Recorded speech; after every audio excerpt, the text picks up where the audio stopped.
Angličtina do práce A1, B1 vyrobila Audio Academy EU.EU 2024.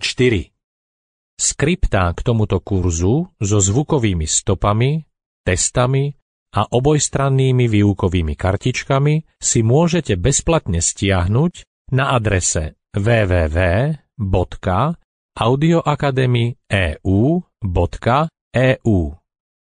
Táto nahrávka je chránená autorskými právami. Želáme vám príjemné počúvanie a učenie. Ahoj! Volám sa Peter a na úvod by som vám rád povedal pár slov o tom, ako pracovať s týmto audiokurzom. Kurs je založený na kontextovom učení, čo znamená, že sa nebudete učiť len jednotlivé slová, ale budete počúvať aj vety, ktoré tieto slová obsahujú. Zvládnutie celých vied vám neskôr pomôže oveľa lepšie komunikovať, ako keby ste si aktívne osvojovali len jednotlivé slová. Kurs je rozdelený na jednotlivé lekcie podľa tém. Každá lekcia sa skladá zo 6 zvukových stôp. Keď najprv počujete cudzí jazyk a potom slovenčinu, cvičenie sa nazýva Počúvajte.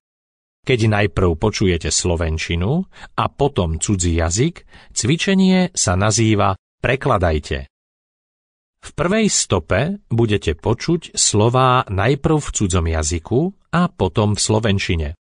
V druhej stope ich budete počuť najprv v slovenčine a mali by ste sa ich pokúsiť preložiť skôr, ako ich budete počuť v cudzom jazyku. Slová sú vždy zoradené náhodne. V tretej a štvrtej stope budete počuť slová, po ktorých nasledujú kontextové vety, ktoré tieto slová obsahujú. Slovo a veta s príslušným slovom nasledujú vždy za sebou. V 5. a 6. stope budete počuť iba vety. V 5. stope sú vety najprv v cudzom jazyku a v 6. stope najprv v slovenčine. Vety, rovnako ako slová v stopách 1 a 2, sú v náhodnom poradí. Nemusíte nevyhnutne počúvať všetky stopy v rámci jednej lekcie. Počúvanie môžete prispôsobiť svojej aktuálnej jazykovej úrovni a tomu, či sa efektívnejšie učíte, keď najprv počujete cudzí jazyk alebo slovenčinu.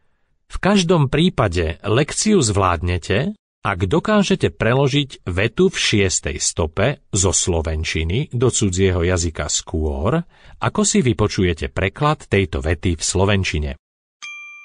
Sample complete. Ready to continue?